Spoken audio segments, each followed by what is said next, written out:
Yeah, tough time for the blacks. I'm not gonna say nothing about the police. I'll leave that for Chris Rock.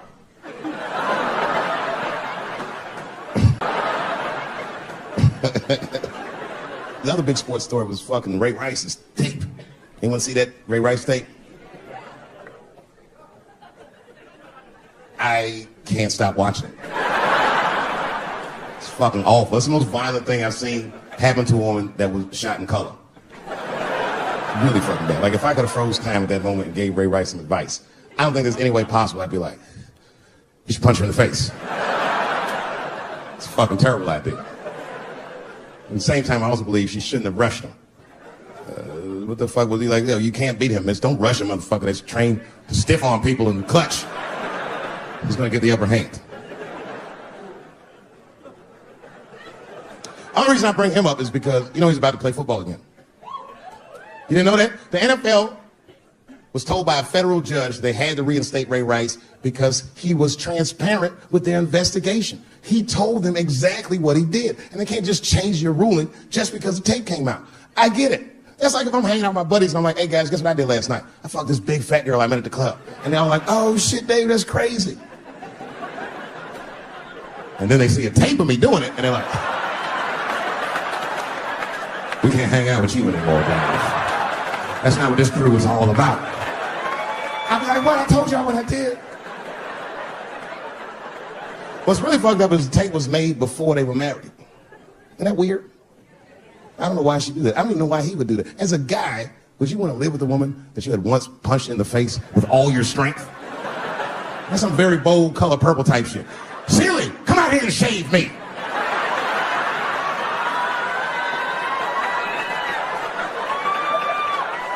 You know your fucking mind. I had to ask an older friend of mine just to get some perspective. This older black dude. Actually, the fairest person I've ever met. And I asked him, I just said, hey man, I said, did you see that Ray Rice video? And instantly he was like, David, that shit was disgusting. And then a moment later he goes, I wonder what she said to him. I don't think that matters. I think the idea is you're not supposed to punch her in the face.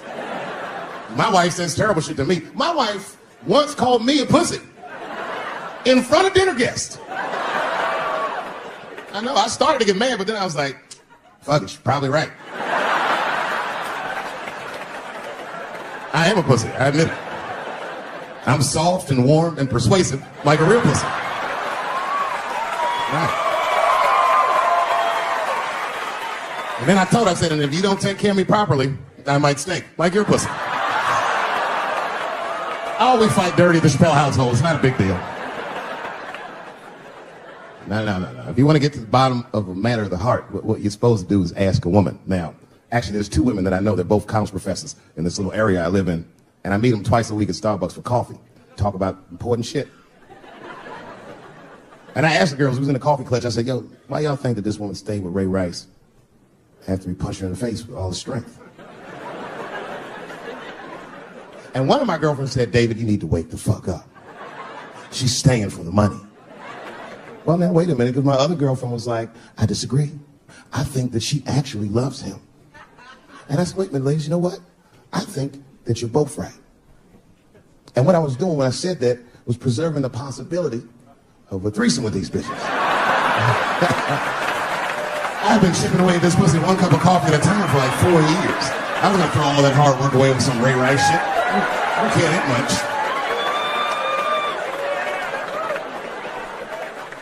I'm just being real. It's fucked up, man. It's a tough time for the blacks. I love you too.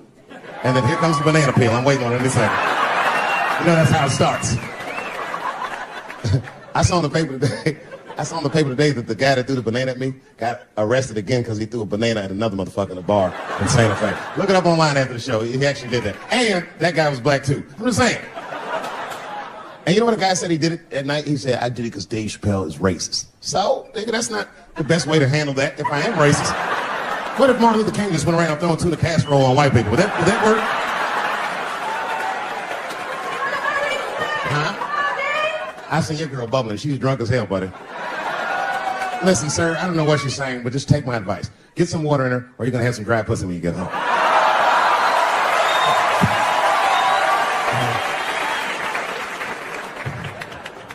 His dick's gonna be shaped the fuck up tomorrow. Santa Maria. Who got a cigarette in here? Anyone got a cigarette in the bar? Yeah, you fella. Yeah, please. Well, let me see this. This is a Marlboro menthol. This could have been anybody. If it was a Newport, I'd be like a black dude threw that up. But a Marlboro menthol, that's one of them riddles.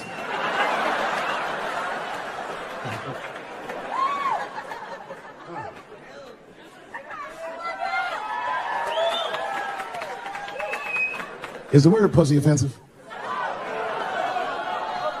All right, just checking. I asked that crowd when we was in Denver, I said, is the word pussy offensive? And the whole crowd said no, except for two people. One was a woman in the front. She's older than me, maybe around my age. Definitely a feminist. You know what I mean? Short haircut, plaid shirt, you know what I'm saying? And she didn't say it offended her. What she said is, she said, I'm uncomfortable with that word. And I was like, really? You? And then before I could ask her why, there was one other guy, he was in the balcony. Now, I don't think he was saying this to me, but he said this. Everybody heard him say it. He goes, it's delicious.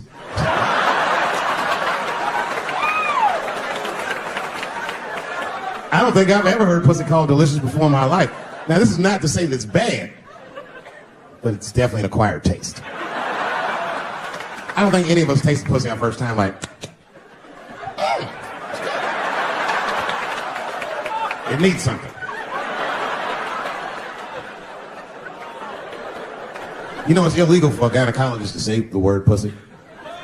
They can only say vagina, or they can name individual parts medically, but they can never say shorthand, even if the gynecologist is a woman.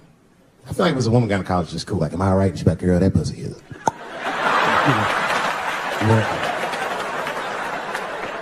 I don't think men should be allowed to be gynecologists. That shit is a conflict of interest. Even when my wife was pregnant, we used to go to the gynecologist. And he'd put her legs up in that stirrup like this. He'd be like, all right, Mr. Chappelle, just try to relax. I push, back up, motherfucker, I got this. Just tell me what to look for.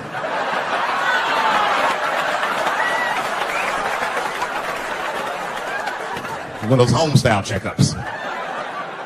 There's too many ethical questions when men do that. Like, can a gynecologist lose their license for smelling their fingers during an exam? Is that illegal? How could they not? These are men. It's like if you have a good barbecue, you don't even think about it. You just...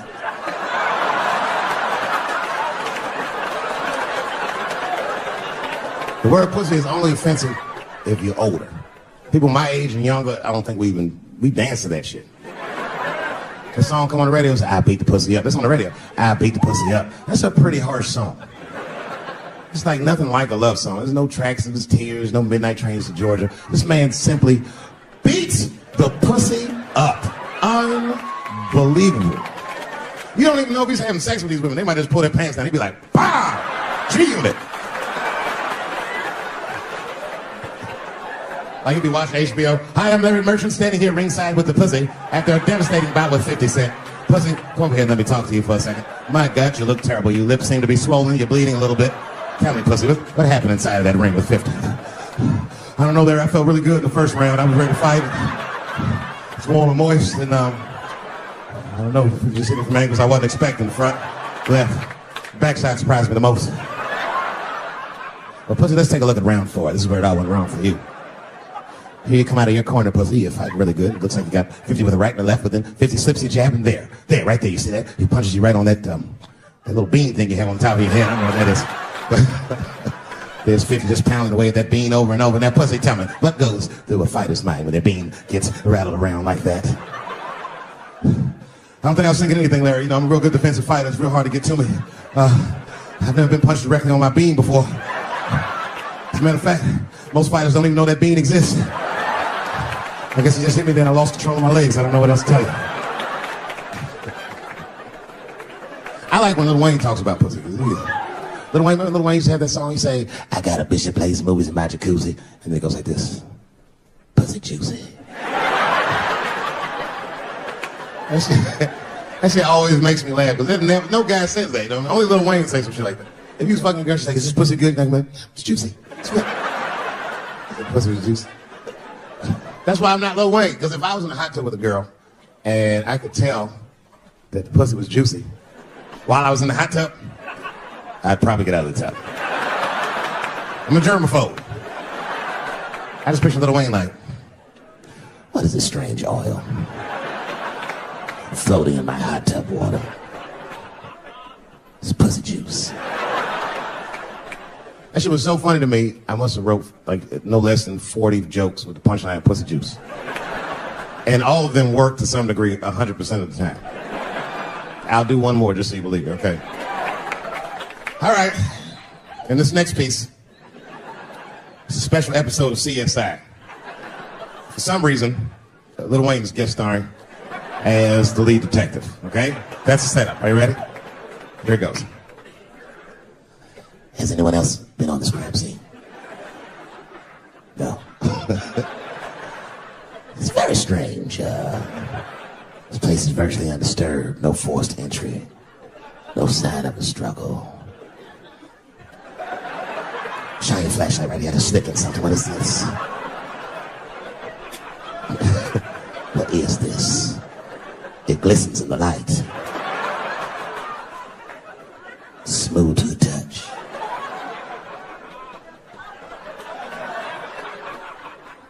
This is pussy juice.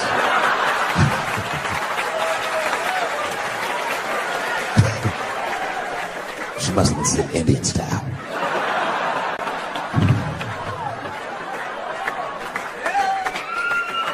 Everybody's mad about something. Recently, I got attacked online by some gay bloggers, and it hurt my feelings. I have no problem with gay people, but I fucking hate bloggers.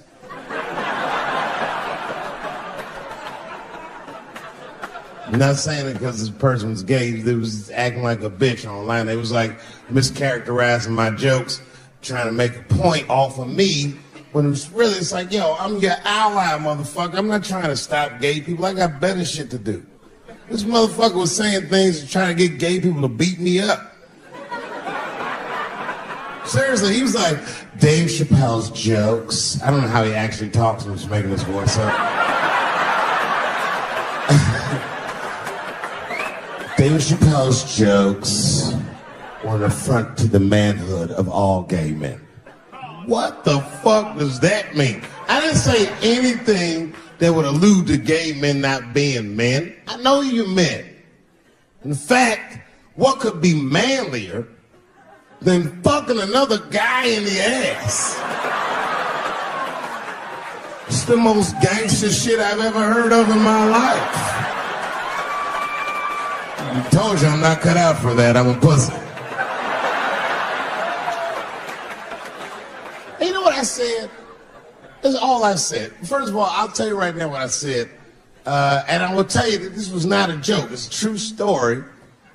And I just happened to tell it. All right, what happened was I went to a gallery party. All right? I don't know who in here has ever been rich before, but these are very nice parties. You know, wine and cheese and baller conversation. And there was a few eccentric types, one of which was a very wealthy man that happened to be wearing a dress. I don't know what you call him now. He was a tranny or drag queen, perhaps. Whatever it was definitely a man. And this man was definitely on drugs. I don't know what kind of drugs he's on, but I knew he had too much. He didn't look good. It's like this. He's like, he looked sick. And all his friends were standing around him, concerned, trying to revive him. I don't know what it is. It looked like some kind of gay CPR, just fanning and shit.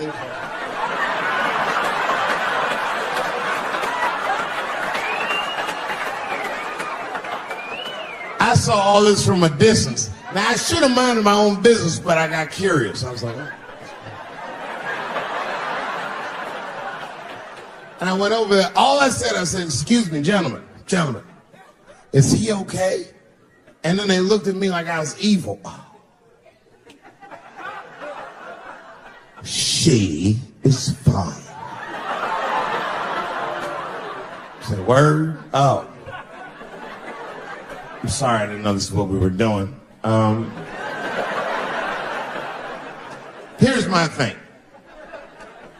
I support anybody's right to be whoever they feel like they are inside. I'm your ally in that. However, my question is, to what degree do I have to participate in your self-image? Is it fair that I have to change my whole pronoun game up for this motherfucker? That doesn't make sense. Seriously. If I put on an Argyle sweater and I'm like, hey everybody, I feel like a white guy in the sweater and I want some goddamn respect and a bank loan. It's not gonna work. Give a fuck how I feel, why should I give a fuck how you feel? Okay. Before I did Killing Them Softly, when I was 22, HBO gave me the biggest opportunity of my life at that time. They gave me a half-hour special, but this shit was not like a special, you know what I mean? It was like, it was generic. It didn't even have a title. It was just Dave Chappelle. And I shot it in San Francisco at a place called Broadway Studios, which is on the second floor of a building. And beneath Broadway Studios is a nightclub. And the special was only supposed to be 30 minutes. And I got ready, I practiced, I did all the shit I was supposed to do. And the night that I taped, 20 minutes into my 30-minute set, I'll never forget this, music started blasting from the nightclub underneath. You could hear it real loud, and it fucked my whole show up, and I was devastated. I was a young man. I really believed in what I was doing, and I thought that my dream had been killed. So when I got off stage, I ran down the steps to the alley behind Broadway Studios and where the control trucks are parked, and I kicked that motherfucking door open, and I started yelling at all the producers. I was nobody in show business, just a guy that believed in us. I said, man, you fucked everything up. That fucking music, what the fuck were you thinking? And there was a guy who was a big-time producer, I ain't saying no names, and he stood up, and he said, hey, kid, sit the fuck down. He said, we didn't ruin anything. He said, we made a deal with that nightclub to not play music, and they didn't honor the deal. And I said, who didn't honor the deal? And he pointed to a guy. I'll never forget it. It was an old white man sitting in the Ford Taurus by himself. And he said, that guy right there. And I didn't waste no time or ask no questions. I went to that Ford Taurus, and I beat on that window, and I said, open the door, motherfucker, I want to talk to you. And that old man looked at me for 1 second and wisely drove the fuck off. And left me in the alley cussing at anybody who would listen. And 2 minutes later, literally 120 seconds later, couldn't have been any more than that, the doors of the kitchen in the alley of that nightclub underneath Broadway Studios flung open. And that old man was standing there, that same old man with reinforcements. He had 2 big goons with him, and he looked at me, and he was calm as a cucumber. He said, you, come here. I want to talk to you. I didn't know anything about the streets at this age. But I found out later in my life that these men were Russian mobsters. And I don't know what you guys know about the Russian mob, but these are the niggas that killed Denzel in Training Day.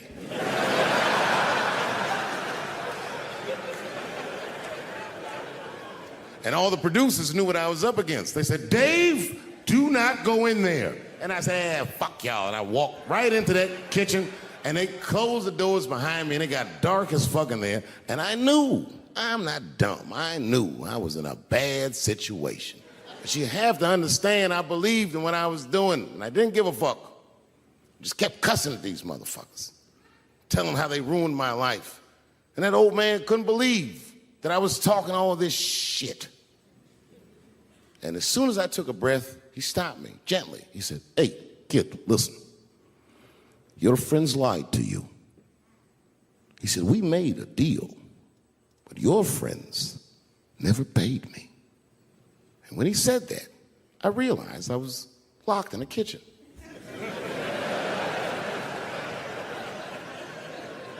I realized he was telling the truth, which would make me wrong.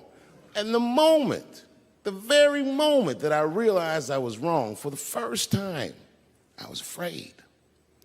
You see, it's a funny thing if you believe you're absolutely right. You can get drunk off the feeling of how right you are. That's why gay people are so mean.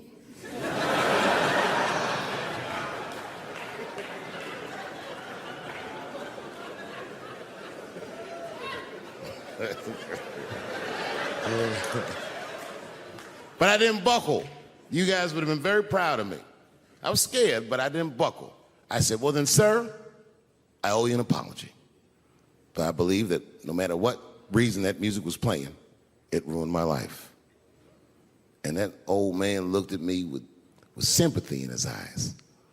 And he walked over to me and he gently placed his hand on my cheek, which I gotta tell you, is a very emasculating thing to do. I was standing there looking at this nigga's hand on my cheek like,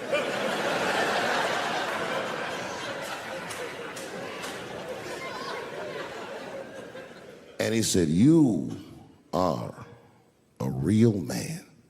And he tapped me on my cheek. Real soft. Just like that. The doors opened back up. The light from the alley flooded into the kitchen. And I just walked out alive. I lived to fight another day. And in that moment, I learned one of the most valuable lessons of my life, and I have to share it with you. And that lesson is this. In your life, in any given moment, the strongest dream in that moment wins that moment. I am a very powerful dreamer. Yeah, I'm not lying.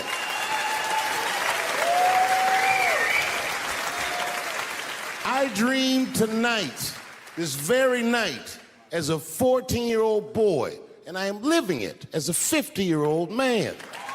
My dreams are very strong. Today, I walked all around Washington. I used to be poor in this city, and all day people just said, hey, Dave, like they knew me personally, and I felt like I knew them. And I say to myself, my God, Dave, what a powerful dream. But then sometimes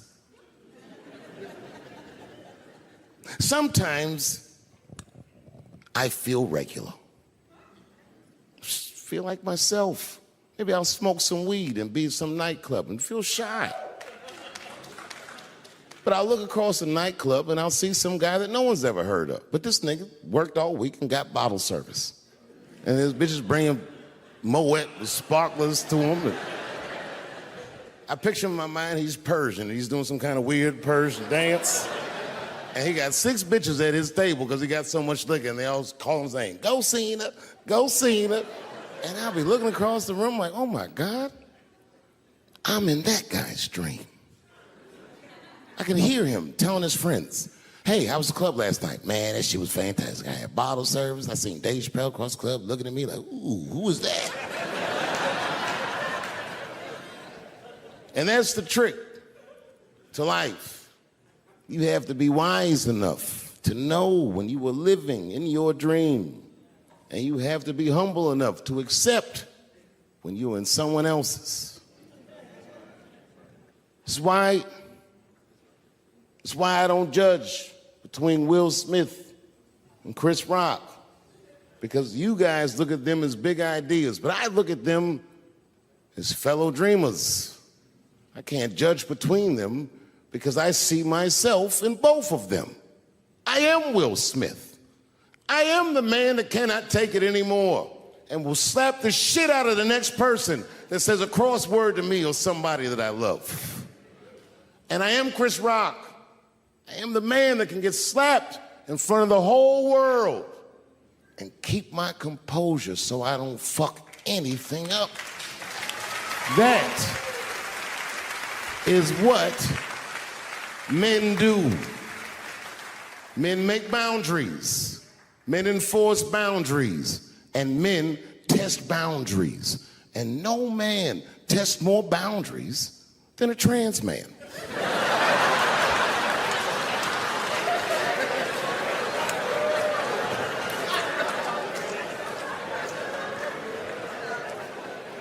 When I see a fellow dreamer, I give them my utmost respect.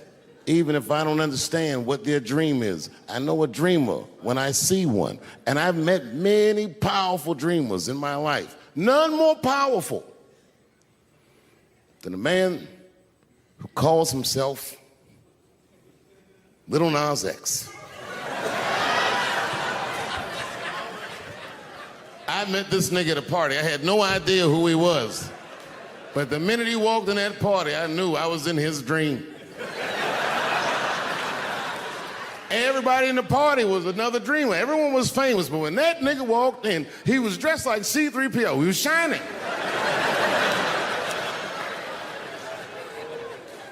And everyone was like, oh my God, there he is. That's Lil Nas X. I didn't know who he was. And for some reason, out of all them dreamers, he walked right up to me. And he said, I tried to get you in my video. I didn't know what the fuck he was talking about. I said, what? I said, what? What video? And he just looked at me like, you know what video, and walked away. And I watched him walk away. I said, man, this nigga's having a very powerful dream.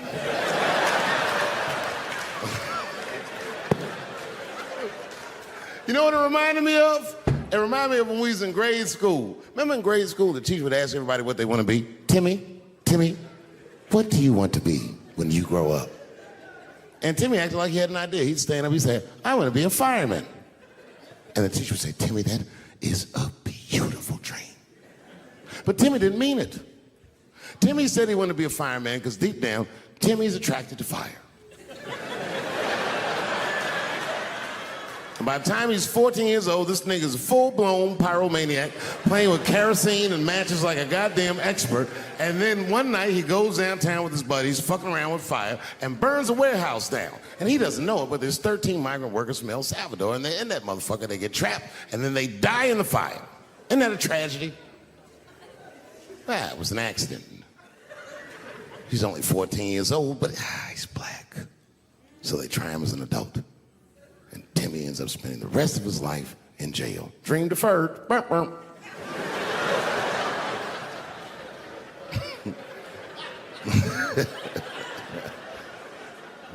What about you, Billy? Billy, what do you want to be when you grow up? And Billy stands up and he says, I want to be president of the United States.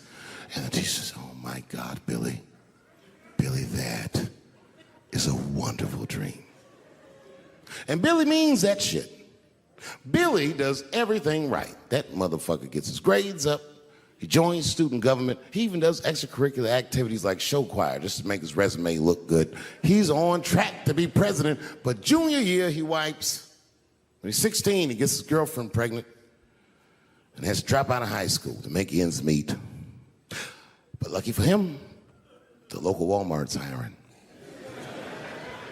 By the time he's 20 years old, this motherfucker makes assistant manager at Walmart. He's the youngest one in the district. He says, oh my God, if I can keep this up for 4 more years, I could be a manager.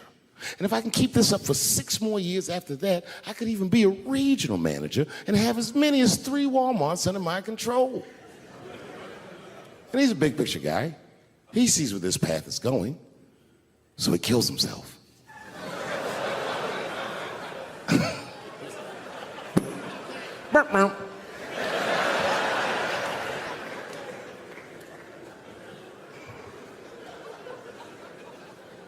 Well, what about you?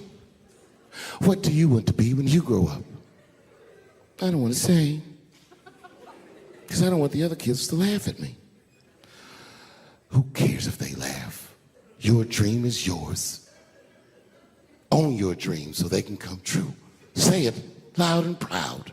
What do you want to be when you grow up? Little Nas X. And that nigga stood up in front of the whole class. I want to be the gayest nigga that ever lived.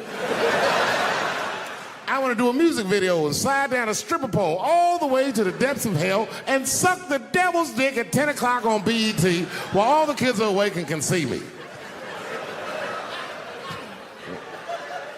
Shockingly, that was the only dream that worked out.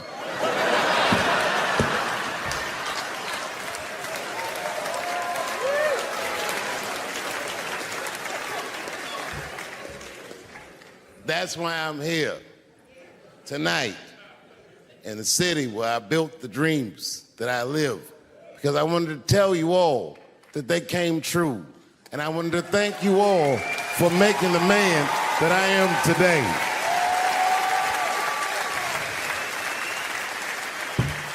Yes, I am living a very powerful dream. Every time I come to this city and I stand in front of you, I realize that, my God, man, this is not my dream at all. It's yours. And I am honored to be in it. Thank you very much, Washington, D.C. I'll see you next time. And me and her, like, we weren't arguing, but you know what I mean? She was just like, you need to stop doing that. And then I tried to change the subject. I go, how is school going, boys? And my sons tell me, well, we didn't have school today, technically. I'm like, well, what's going on? He said, well, there was like a school shooting drill. I never heard of this. You know what this is?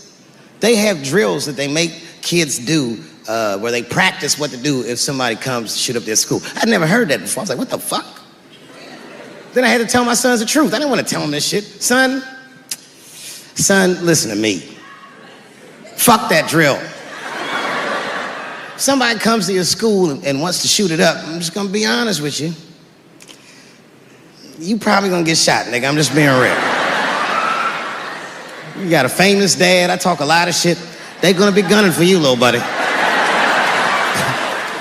Just stay low and run in a zigzag pattern and don't try to save anybody, son. Do you understand me?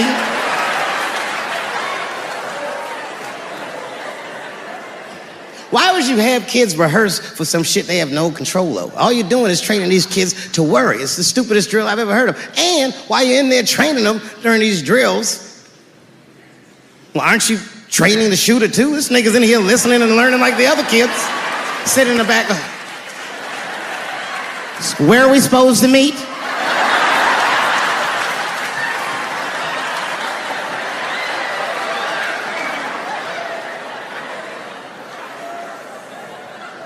If you're a parent, this shit is terrifying. This shit is real scary. All the parents is looking at each other crazy.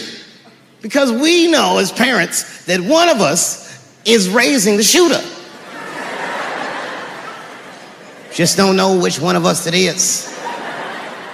All we know for sure is that if you're a white parent, the chances that it's you is exponentially higher than the rest of us. And shooting up school is a white kid's game. It's fucking crazy. You know, I hated school too. It never occurred to me. Kill everybody in school? It's fucking crazy. Just do what I did, nigga. Try some things. Have you skipped school, nigga? Skip school. Take a walk and meet some other kids. Fuck school, nigga. Try drugs. Have you tried drugs out, nigga? That might...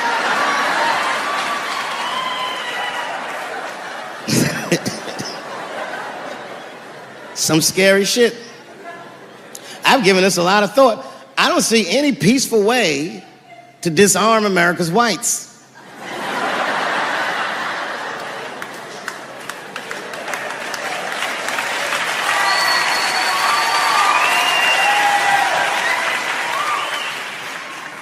There's only one thing that's going to save this country from itself. Same thing that always saves this country from itself. And that is African Americans. Right. And I know the question that a lot of y'all have in your minds is, should we do it? Yeah, fuck yeah, we should do it. Listen, no matter what they say or how they make you feel, remember, this is your country too. It is incumbent upon us to save our country. And you know what we have to do. This is a fucking election year. We gotta be serious. Every able-bodied African American must register for a legal firearm.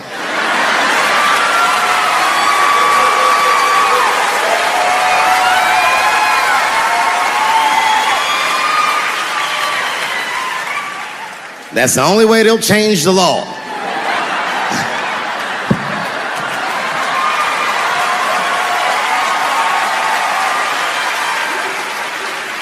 I hate guns, personally. I can't stand them. Yeah, but I have several. I don't want them, but I feel like I need them. Don't forget where I live. I live in Ohio. And anyone that knows anything about Ohio knows that even the word Ohio is an old Native American word. It means, literally, land of poor white people.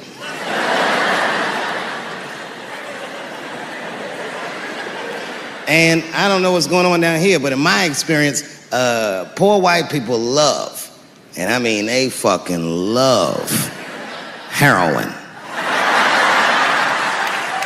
They can't seem to get enough of it. I didn't even know what I was looking at first. I was just driving like, why are all these white people so sleepy out here? Do you think?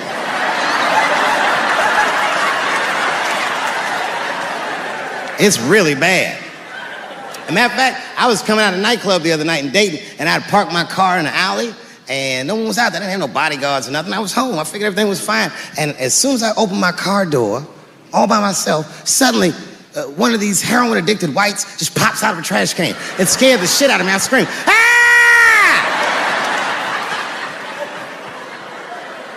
And then I realized it was a woman. She was fucked up. She's like, "Hey, man. Hey, man, relax, okay? I'm sick, all right? I need some drugs, man. Please, I'll suck your dick for $5, man." I was like, ugh. 2.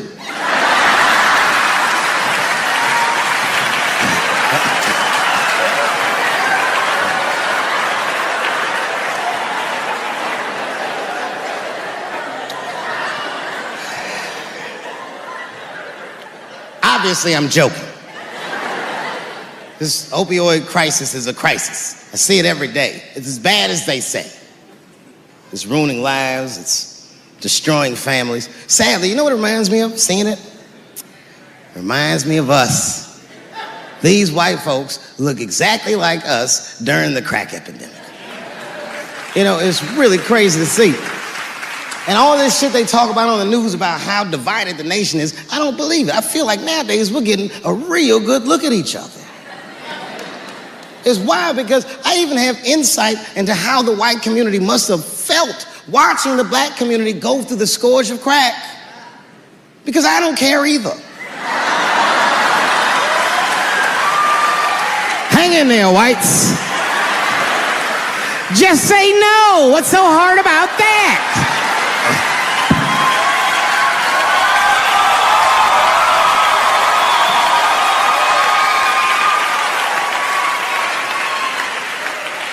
Remember when y'all said that to us? But it's okay. There's no grudges. Now you finally got it right. Once it started happening to your kids, you realize it's a health crisis. These people are sick. They are not criminals.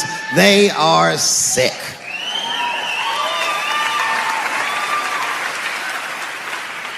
Be that as it may, I'm armed to the teeth.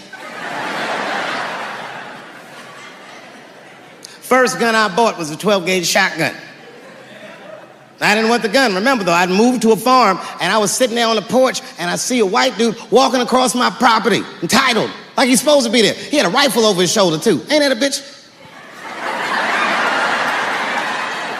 I said, what the fuck is this guy doing on my property? I was mad as shit, but I was unarmed. So I ended up just waving to this motherfucker like a bitch. I was just like...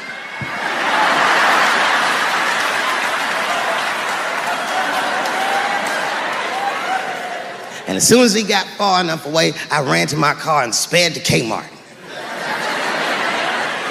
This is in a rural white area. And remember, I was nervous because the guy was on my property. I'm black and I was sweaty. You know what I mean? And I ran to the gun counter, black and sweaty, sweating and black. And I looked up at the nigga, I was like, I look like a slave or something. I said, I need a gun immediately, like that, just like that. The guy didn't answer, no questions. He just grabbed a 12-gauge shotgun, handed it to me. I'd never even held a gun before. I'm not a dummy. I'm like, well, I need some bullets too. And the guy reached under the counter, put 2 box shells on the counter. He said, all right, buddy, which box do you want? And I didn't know. One box had a picture of some ducks on it. The other box had a picture of some deer. I said, well, what's that box with them ducks? He said, oh, that there's birdshot. And then he goes just like this, I'm not exaggerating, he goes, that won't kill a man.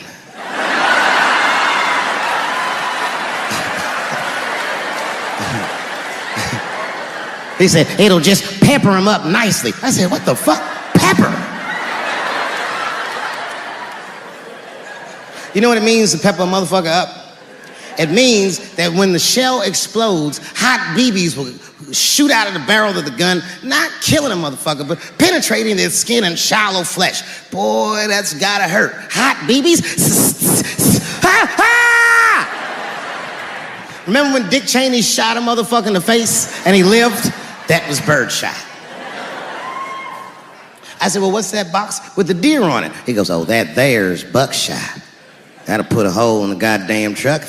Thank you very much for being here. But before I start tonight, I just wanted to read a brief statement that I prepared. I denounce anti-Semitism in all its forms. And I stand with my friends in the Jewish community. And that, Kanye, is how you buy yourself some time.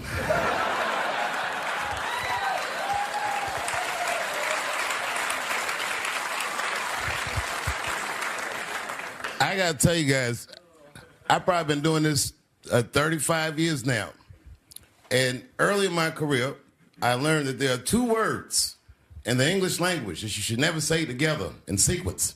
And those words are the and Jews. I've never heard someone do good after they said that.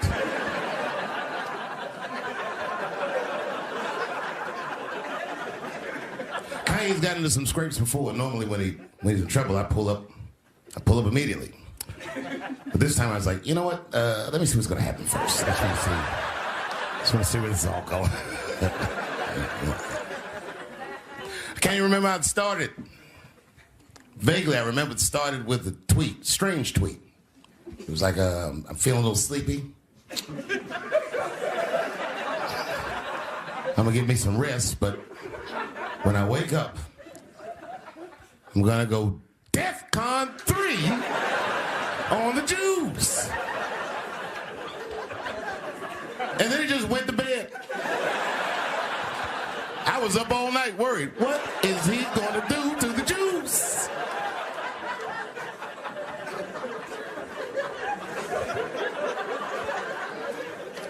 I grew up around Jewish people. I have a lot of Jewish friends, so I'm not freaked out by your culture. I know a little bit about it just from hanging around. Be like, yo, let's go out at school tomorrow. They'll be like, we can't go out. It's Shana Na tomorrow. I'll be like, what? What is Shana Na? I had so many questions. Why do some of your people dress like Run DMC?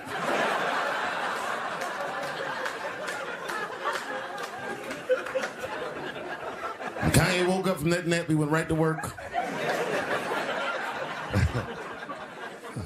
A year ago, I'd seen him on a podcast called Drink Champs, a great show. And it was an amazing appearance. Noriega and them were there, the rappers that I love, and they all had their gold chains and stuff on. And Kanye said, only millionaires wear chains. They said, what? He said, I'm a billionaire. Billionaires don't wear their money on their body.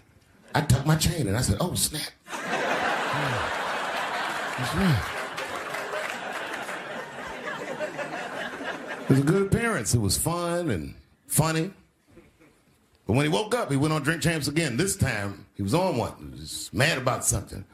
He said, I can say anti-Semitic things, and Adidas can't drop me. Now what? Adidas dropped that nigga immediately.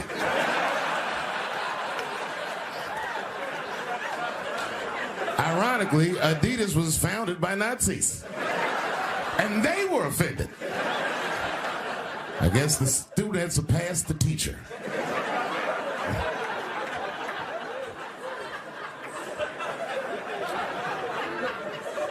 It's a big deal.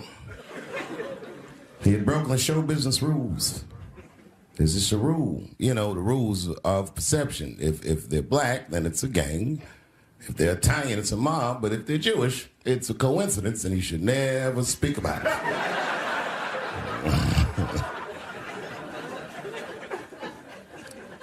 Kanye got in so much trouble, Kyrie got in trouble.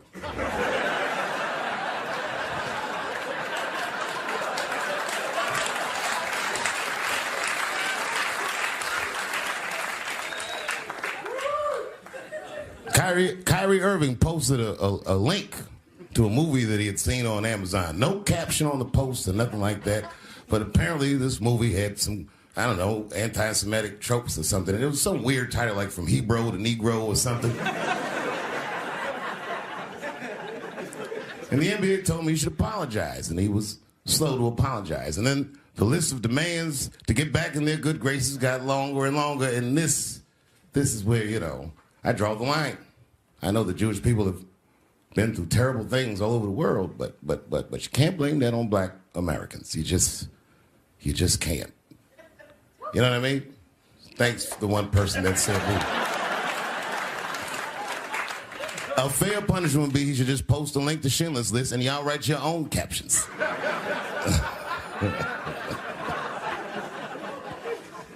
Kyrie Irving's black ass was nowhere near the Holocaust. In fact, he's not even certain it existed.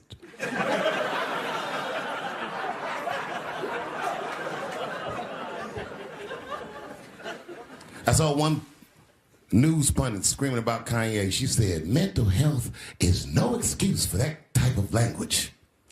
Yes, it is, bitch. You can kill somebody if you're mentally ill. Listen, okay, I don't think Kanye is crazy at all. I think he's possibly not well.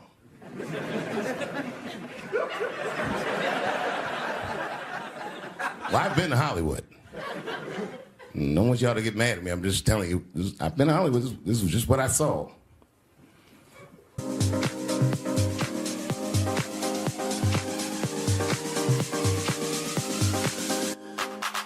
Whatever you do, don't fall for me. Don't put your trust in me. Don't even lie for me. I want you, honey. I don't get you. It's a lot of Jews. Like a lot. But that doesn't mean anything. You know what I mean? There's a lot of black people in Ferguson, Missouri. Doesn't mean we run the place.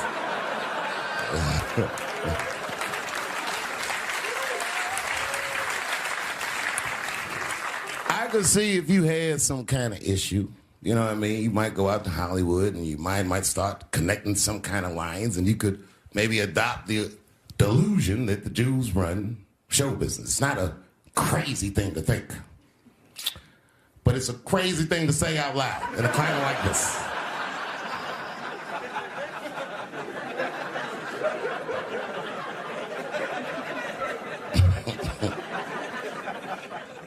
Now the midterms are over in this crazy climate. And I got to tell you, I feel like this midterm, like all of humanity depends on it.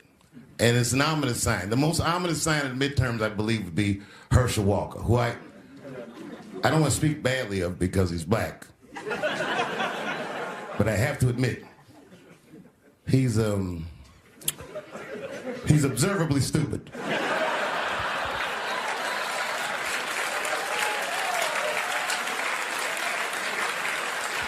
Even when he's not talking, his mouth be open a little bit like.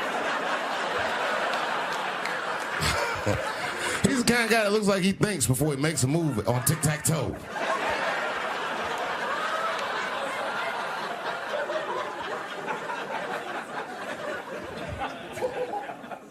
And I'm watching the news now, they're declaring the end of the Trump era. Now, okay, I can see how in New York you might believe this is the end of his era. I'm just being honest with you. I live in Ohio amongst the poor whites.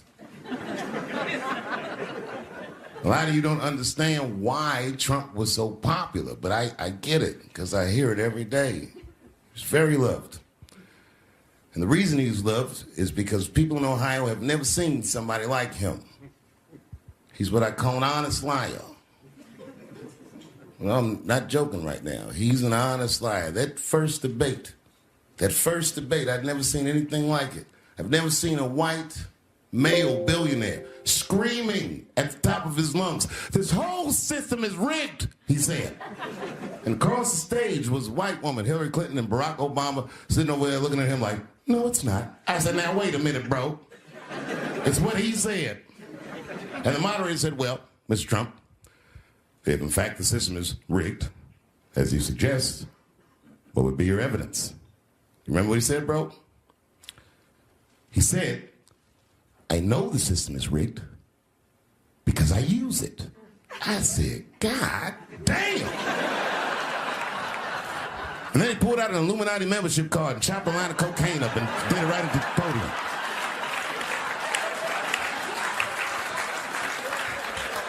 No one had ever heard someone say something that true. And then Hillary Clinton tried to punch him in the taxes. She said, this man doesn't pay his taxes. He shot right back. That makes me smart.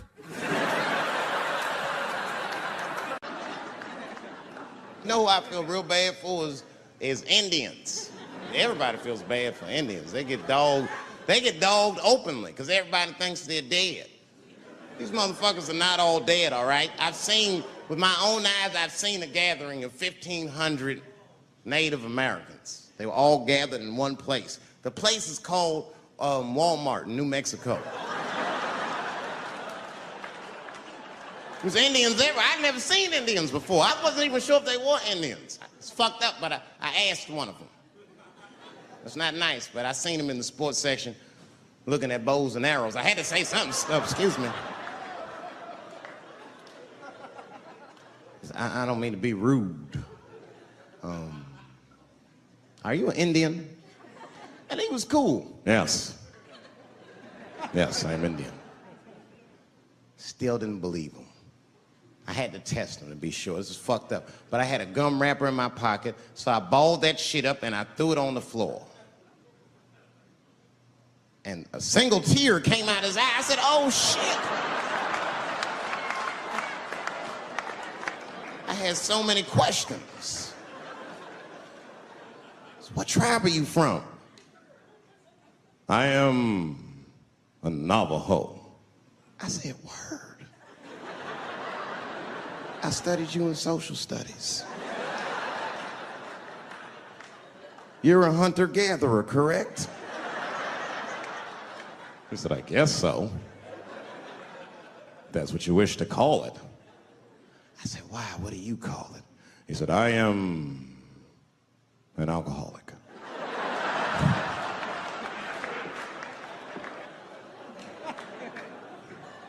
I said, well, what's your name, dog? He said, please.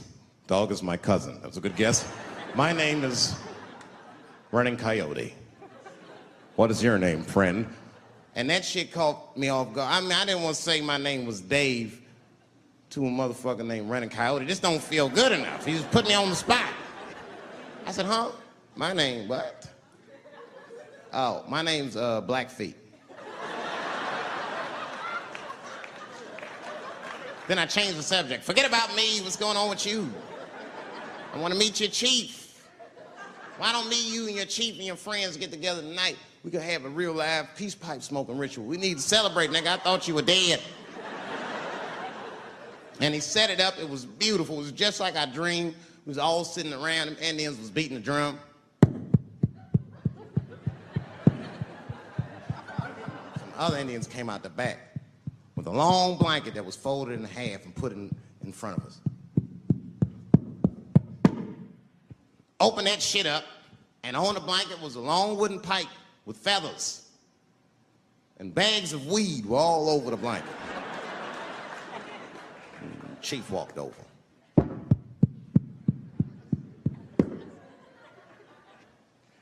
The big ones are 50. The little ones are 25. And these are 10.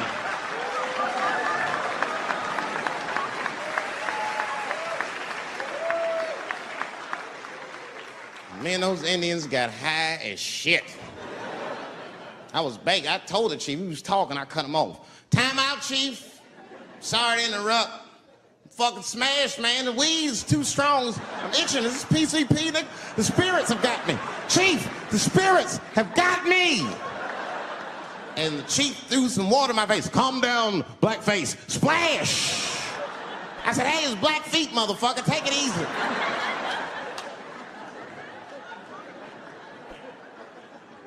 Blackfeet, you're welcome to stay amongst me and my tribe for the night until the spirits leave you. And they gave me my own teepee to sleep in, which sounds nice. I personally felt like it was a little fucked up, you know, because they all had houses, man. It's like, why can't I sleep with y'all in the house and watch TV? Like, I can't be on this grass all night.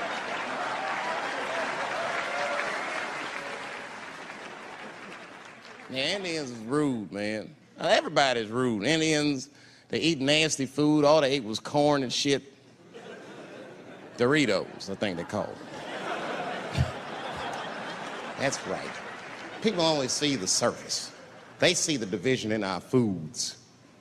Just because I eat chicken and watermelon, they think that that's something wrong with me. Let me tell you something. If you don't like chicken or watermelon, something is wrong with you, motherfucker. There's something wrong with you.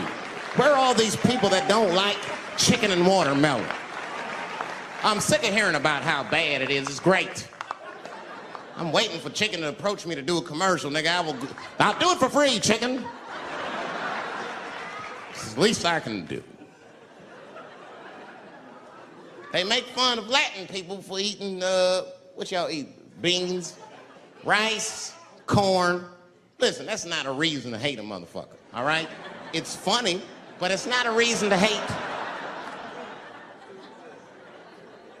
The only reason these things are even an issue is because nobody knows what white people eat. You've been very good at keeping that shit a secret amongst yourselves.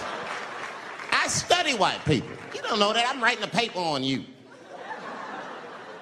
Not even for school, nigga, just to do it, just to get, I'm just doing this independent research. I'm spending my money, that's why I'm working so hard. I follow you around grocery stores. They freak out. I just try to peek in the cart. They always say, get away from my cart, nigga. What are you looking at? Chicken and giblets are over there. You must be lost. These are vegetables.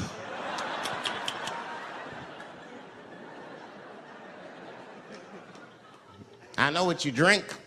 See how quiet I got? Grape juice. Surprise, motherfuckers, you didn't know I knew about grape juice, did you? Oh, don't play dumb with me. Look at what is it?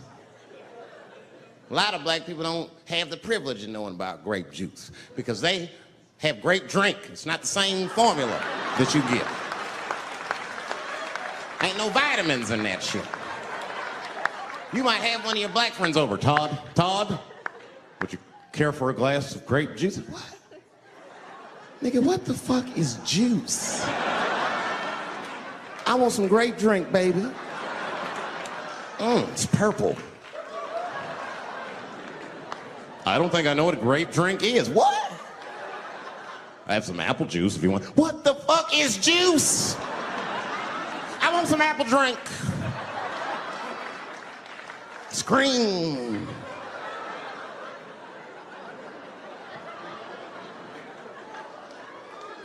Remember that commercial for Sunny Delight when all the kids run in from outside playing and they all run to the fridge? All right, I got some purple stuff, some Sunny D. As soon as you say Sunny D, all the kids go, yeah! Watch the black kid in the back. If you ever see that commercial again, look at that black kid. He'd be like, I want that purple stuff. That's drink, nigga, that is drink. They want drink. I want all them vitamins, nigga, I want drink. Sugar, water, purple. That's the ingredient, sugar, water, and of course, purple. It's too fucking much. I got a lot of things to talk about tonight. First of all, I've stopped smoking weed. With black people, you didn't let me finish, motherfuckers. God damn. I'm sorry, black people, to break the news so publicly, but I can't smoke with you anymore. Every time I smoke weed with my black friends, all you talk about is your trials and tribulations. I'm sick of that shit. I got my own problems. Nigga, that's a waste of weed. I'm smoking weed to run away from my problems, not take on yours. From now on, I smoke weed exclusively with white people.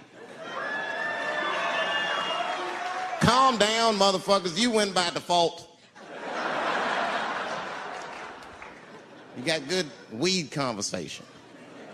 All white people talk about when they get high is other times that they got high. I can listen to that shit all night. Dude, remember at Frank's last week? It's fucking smashed, man. And catalogs everything they drink. 2 shots of Jaeger, tequila, 4 bong hits, man, beer, cheeseburger. That shit is great. Only bad part is you cannot pass out around white people. Every time white dudes pass out around each other, they always do some borderline gay shit when the guy's asleep. Frank fell asleep, so he like stuck a carrot in his ass and put shaving cream on his balls. Like, why, motherfucker? Why would you do that to a friend of yours? He trusted you enough to sleep around you. You gonna put a carrot in his ass? Is that nice?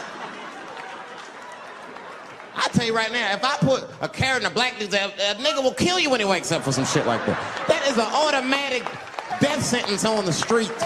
It's a rap for you. I'm gonna kill that motherfucker. I thought y'all was friends, baby.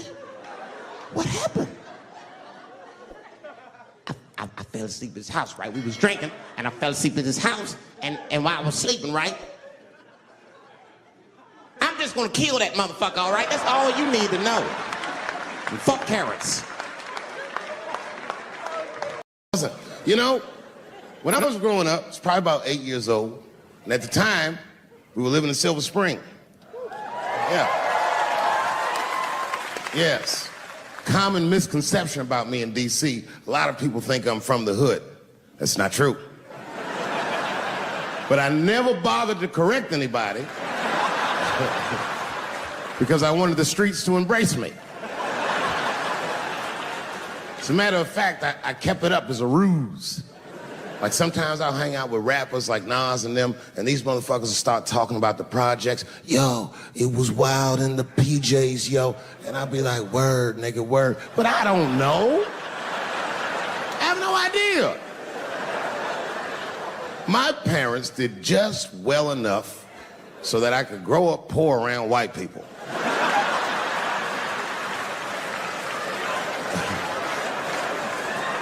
And to be honest, when Nas and them talk about the projects, nigga, I used to get jealous because it sounded fun. Everybody in the projects was poor, and that's fair. But if you were poor in Silver Spring, nigga, it felt like it was only happening to you. I know the pain of that first sleepover at a white friend's house. And you come back home on Sunday and just look at your parents like, y'all need to step your game up. Everything at Timmy's house works. Remember the first time you saw that? In the cold winter, and to be at a white friend's house and see the motherfuckers in their living room without their coats on?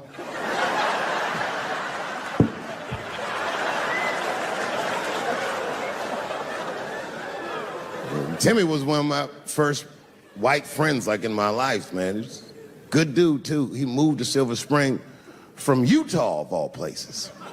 I guess his family was affiliated with that Mormon church they got down there. And me and him used to hang out. And one day I was at his house, we were just hanging out, and Timmy says, Dave, why don't you stay for dinner tonight? I said, oh, man, I'd love to, but I can't. If I'm not home before dark, my mother will kill me. That was a lie. My mother had several jobs. I hadn't seen her in like 3 or 4 days. At that point in my life, it was my experience that white dinner wasn't delicious.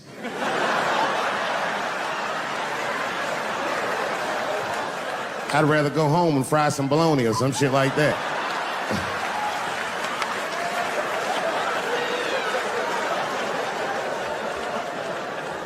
But then old Timmy threw me a curveball I wasn't expecting. He said, oh, it's too bad you can't stay, Dave, because Mom made stovetop stuffing.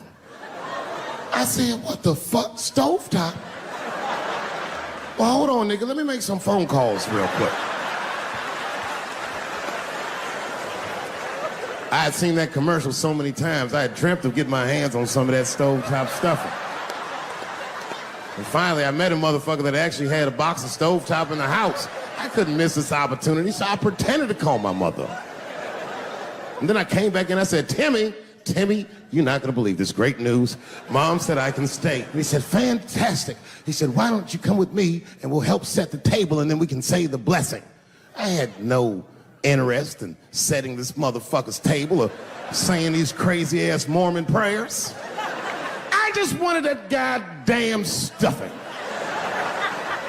My hands first. My plan was simple. Wash my hands slowly, and by the time I'm done, the table will be set, the blessing will be said, and all that there will be left to do is eat. Went to the bathroom. I washed my hands very slowly. I must have been in there for about 10 minutes.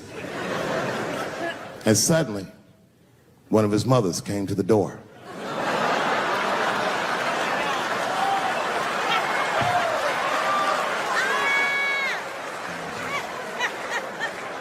She was like, "Hi, David, right?" I said, "Yes, ma'am."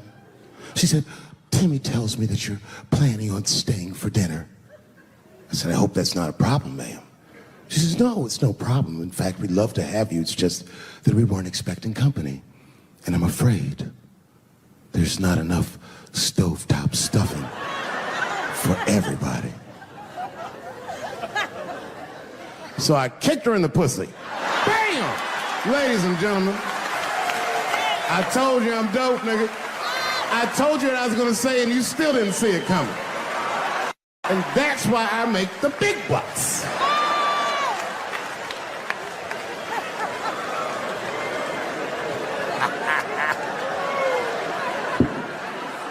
Oh my God.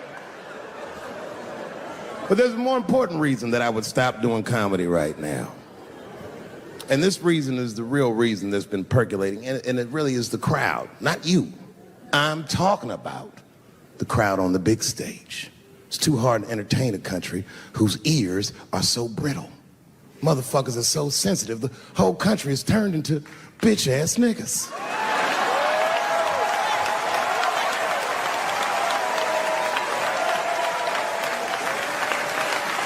Everything you say upsets somebody. You know, I can remember when it all started. It was when I was doing Chappelle's show. When I was doing Chappelle's show, I used to do the show, and then on the weekends I do like concerts and shit like that. So I'm doing a concert, and there was a couple in the front row, beautiful couple. The wife was obviously Asian. You could see it in her face.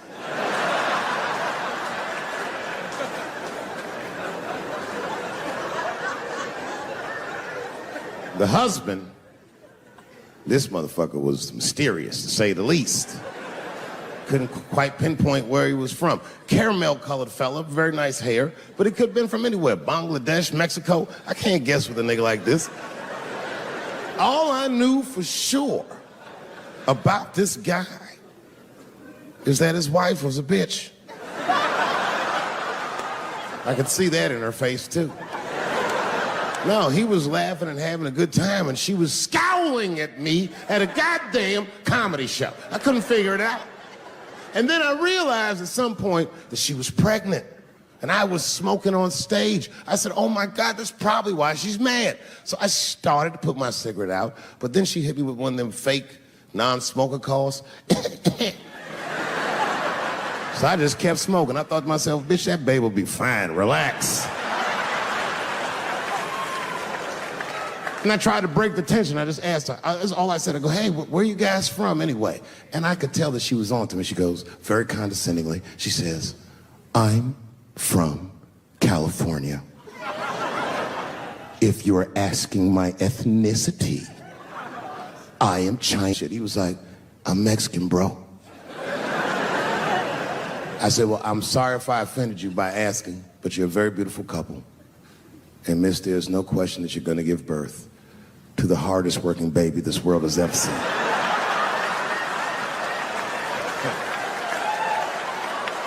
That's not a bad joke. She got very upset. She got up to leave immediately, but she didn't just leave. She had to take one last dig at me on the way out. "I will never buy one of your fucking DVDs again, Dave Chappelle." I said, "Ma'am, with all due respect, Chinese people don't buy DVDs."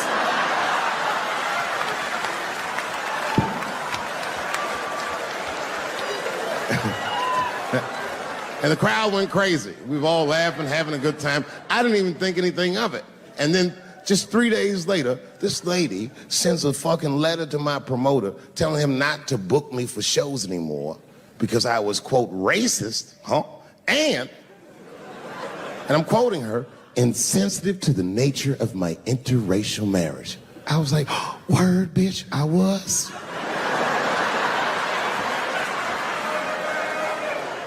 If she would know that I myself am in an interracial marriage.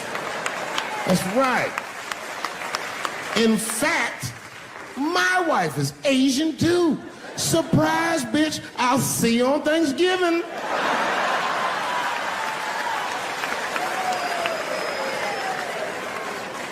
But my wife's not Chinese. She's Filipino. That's right. And our kids are Puerto Rican somehow, so there you go. But I don't give a fuck about interracial marriage. In fact, you know what? My mother is half white. A lot of people don't know that. Well, all right, you were a little too excited, but okay. A lot of people don't believe me when I say that, but it's true. You can't tell looking at me, but if I grew my hair out, you would think you was at a fucking Cat Williams concert. My shit is beautiful.